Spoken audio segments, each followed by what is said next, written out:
the elevator and boom, I disappeared. Daddy, can you bring Nashira there to accompany you while I prepare your breakfast? Nash, Nash! Nash, Nash! Okay, yes, I disappeared. I don't know if that video will be uploaded. I don't know. Sorry. Anyway, yeah, I decided to go live today because hello, Amy, Miss Amy. Good morning. Ay, good evening. Ay, good evening na pala dyan. Yeah, I decided to go live in Peru tell about Philippines. What people in Peru tell you about Philippines? Oh. that's another question answer. Okay. Okay, that's another question answer. Okay, anyway, I will answer that first, okay? Elsie, because you're here, I will answer that first. Okay, anyway, when people know that I'm from the Philippines, they always tell me that Philippines is so nice. Philippines has a lot of nice beaches. They know, actually they know.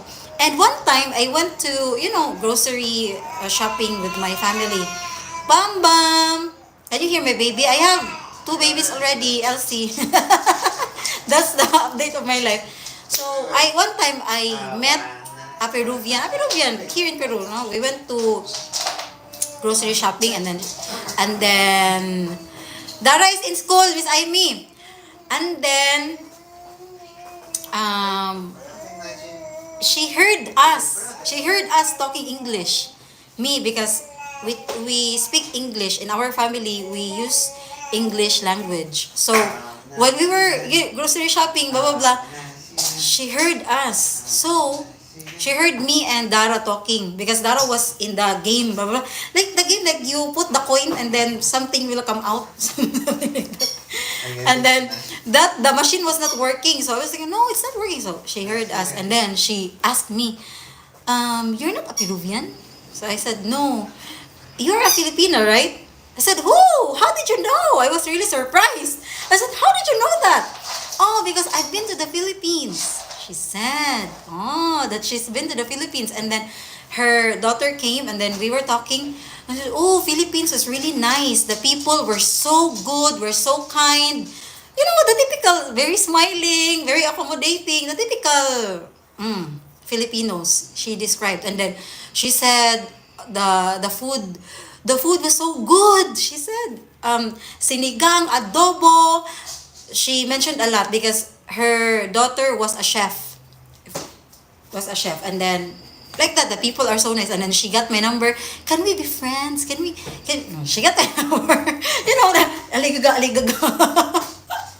Yeah, so that's what people in Peru tell me about Philippines. That Philippines nice and smiling people, accommodating. Yeah, very kind people. But anyway, the reason why I decided to go live today, guys, I've been repeating this, no?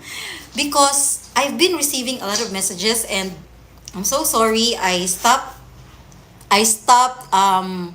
uploading videos here, and I know that people are telling me, please continue to upload because your videos are helpful. Although not all, because my videos here are about my life. It's like a diary of my life, something like that. But of course, in some videos I mentioned about to be careful when you put your name because here in Peru it's different, blah blah blah. I share some tips. Yeah, I share some tips. Like many beautiful things. Yes, actually. Elsie, where are you now? Are you in Peru? Elsie, are you here in Peru? Yeah, so one question is nalimot ang mananay. This is a very common question, like ano ba? Saan ba tayo magsisimula? Because I have a lot of things in my mind. Okay, sige. First question was unsa daw pagkabalo kung seryoso ang Peruvian sa imo?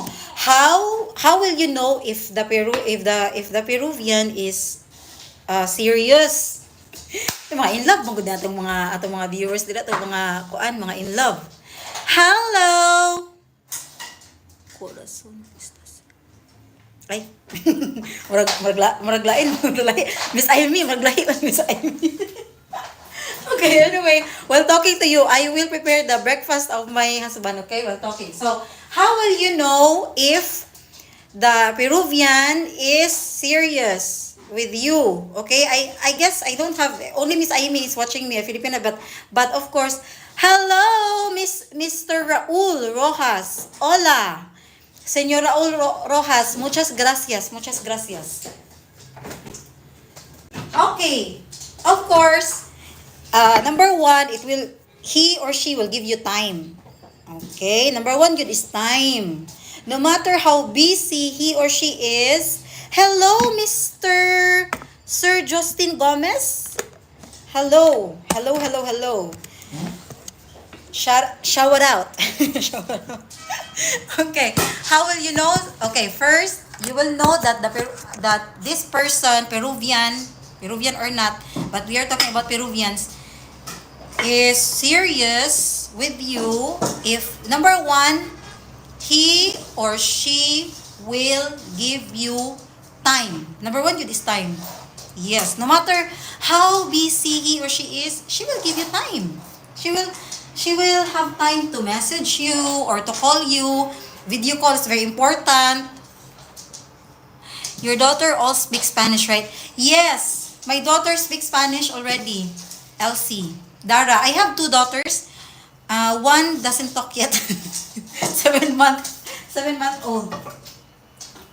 Yes, time. Because a lot of Filipinas have been messaging me, and there's one case like they don't talk for 1 month or 2 months, and I said, what?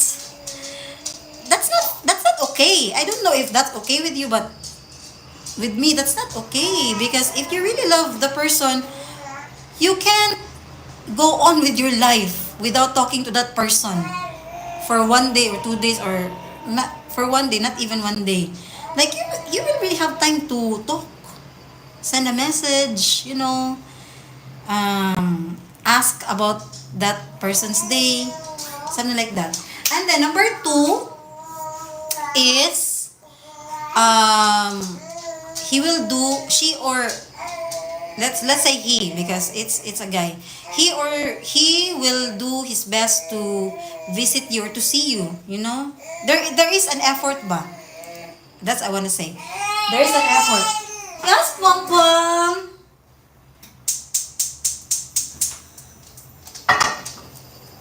The person will exert an effort to be with you or to see you. No, there's two way, could be that this person will go to the Philippines to meet you, or you will come here to Peru to meet each other, something like that. Yes. Very good, Elsie. Oy, good job. Yeah, so you can either the person can go to the Philippines, or the Filipina can come here to Peru, so something like that. No, or you can go to another country just to see each other. Just to get to know each other in person, because guys, mind you, it's different when you know each other online, virtually, and personally. It's different, very different. So if the person is serious,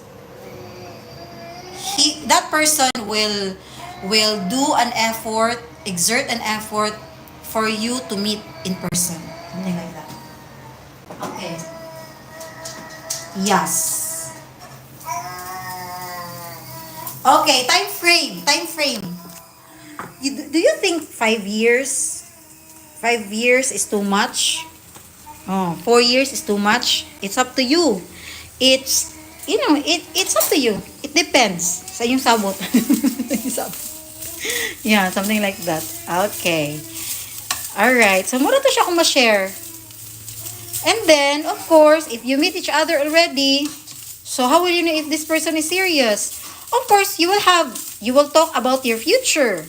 You will you will talk about your future. You will plan your future together because you are serious, right? So you will plan. What's the next step? Something like that. The relationship is not stagnant. It should have a plan. What's the next step? Okay, we already met each other in person. Hi, baby. Tush, tush. Hello, oy, oy. Hello, oy siya, baby. Why don't you open? I don't have TikTok, ay. Yeah. I think, oh, a moment, please. A moment. Yes, what happened? What happened? Ito sa. Yeah. Go to daddy cow. Put her low to the bed. I want to open TikTok also, but I don't have TikTok for now. I don't know. I don't know. The time is so difficult. Yeah. So, after meeting each other in person, you will, talk about your future. What's the, diba? Future dayon. Kay serious, so good. Okay. So now that we've met each other already in person, what's our plan for our lives, for our relationship? Okay, what, 2 years from now, we will live together, or where will we, something like that. You have plans because you're serious with each other. Because if you're not serious, then, okay, you don't plan a life with that person, something like that. Okay, so mura to siya. And then, it's up to you if you will get married, blah, blah, blah. Because, some people, even if they don't get married, they last a lifetime. Like marriage does not guarantee that you will, last a lifetime because, divorce is there. But there are still many people who until now are not yet married but they are still together. So depende na sa inyo dayon. Ano siya? Oh my gosh, my Spanish skills very bad. Very bad, Elsie. Since I stopped what do you call this? Teaching, my Spanish deteriorated. Deteriorated yun.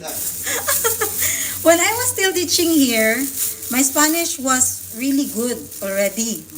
Very good already. But now, since I stopped teaching, no more. I stopped teaching in 2023. That's the time also that I stopped vlogging. Mi Español is muy abajo. Muy abajo. Yeah, my Spanish is not good. Not so good. Dara, my daughter, when we go to grocery shopping or we go to the market or we go somewhere to buy something, she's my translator. She's my translator. And I ask her, how do you say is it okay to try? So for example, I want to try something. Can you ask the lady, is it okay to try? How do you say that? And Dara will translate. And that's why the lady was saying, they get amazed with Dara Manuel because Dara is just 5 years old and she's my translator already. I make her translate for me. But anyway, now, second, what time is it? It's already 9. I need to give milk to my daughter.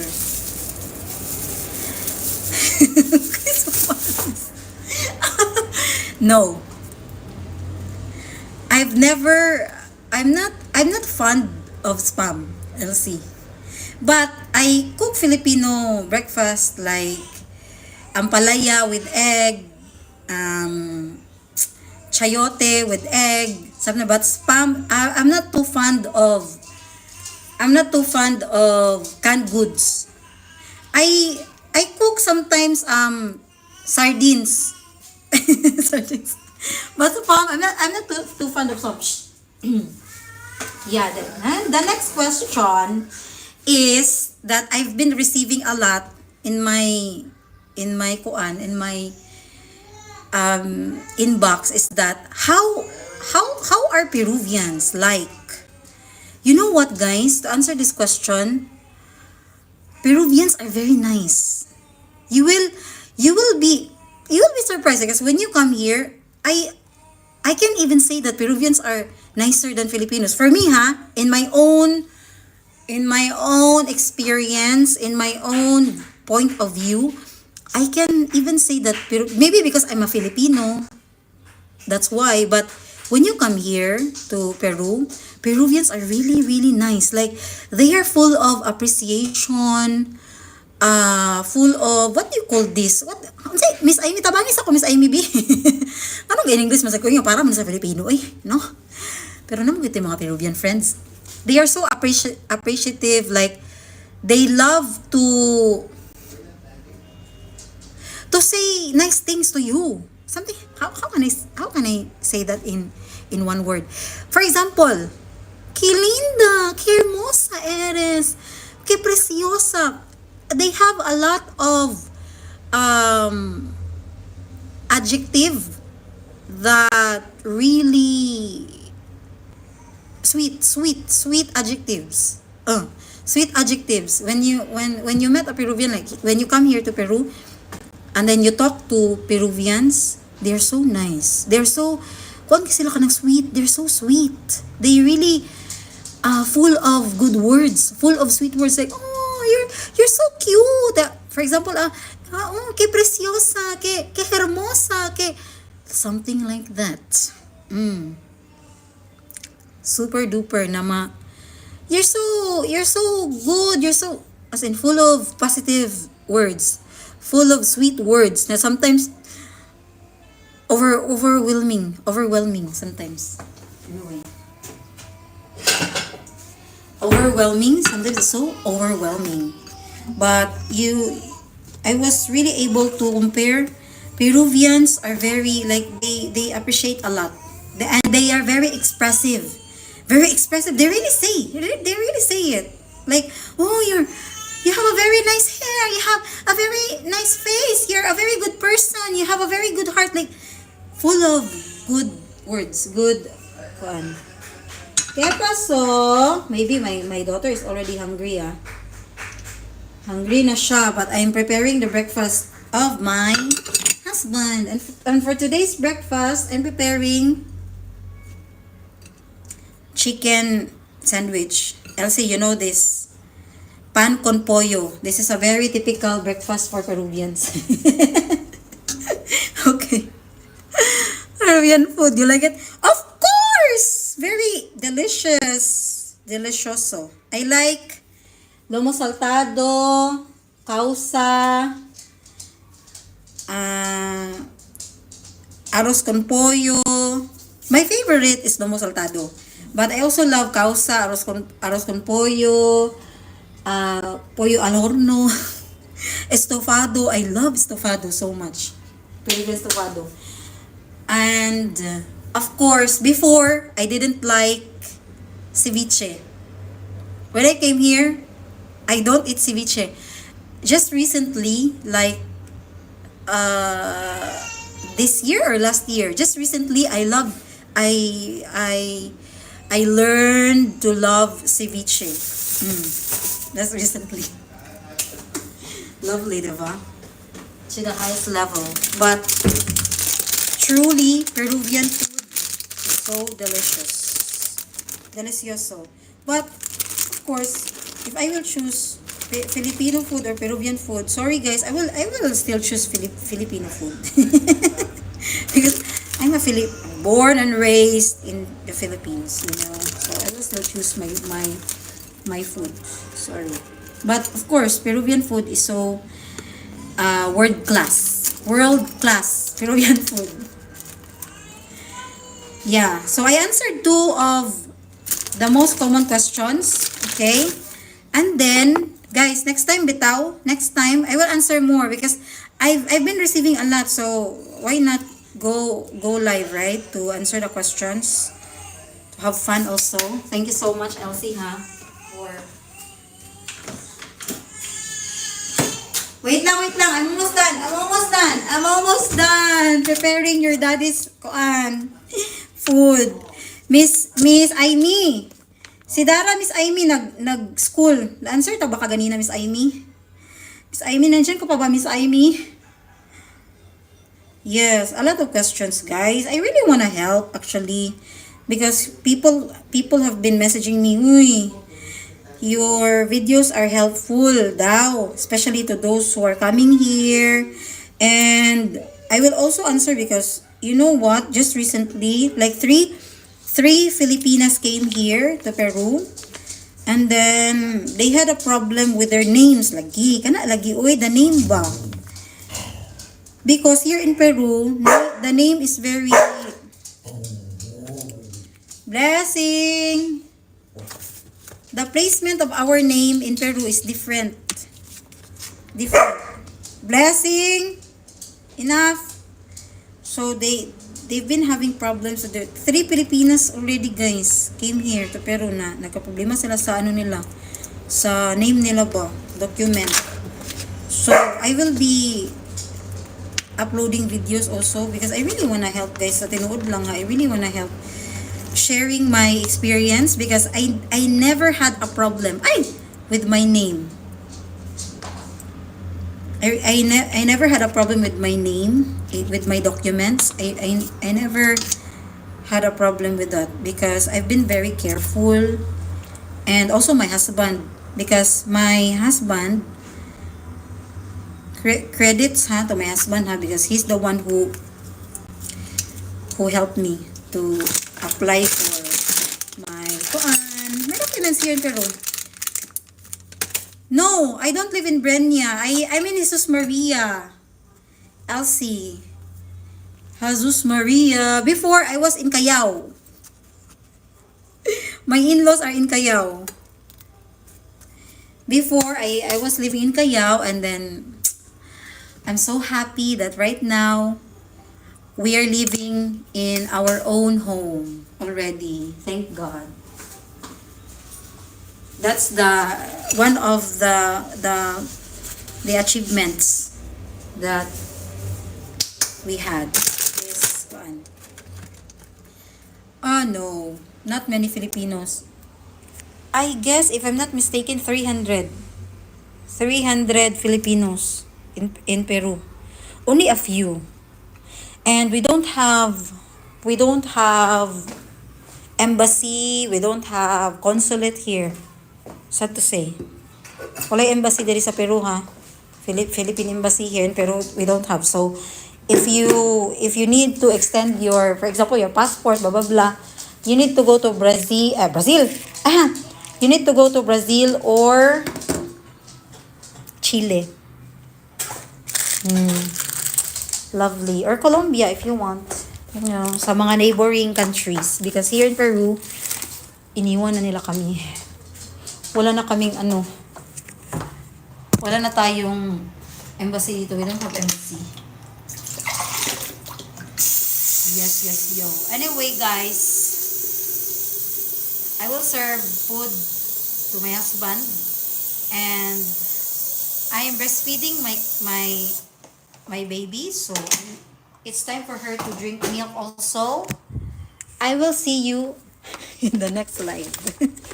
Thank you, Elsie. Miss Aimee, thank you. Mr. Ano man siya pagbabasa? Justin and Senyor Raul. Muchísimas gracias. Thank you so much for your time. Okay? I'll see you soon. Bye-bye. Blessing, Ben. Blessing. Come. Let's say bye. Say bye to them. Let's say bye-bye. Say bye to me. Mag-say bye-bye siya. Not to me. To the people. To the friends. Bye-bye. Ay!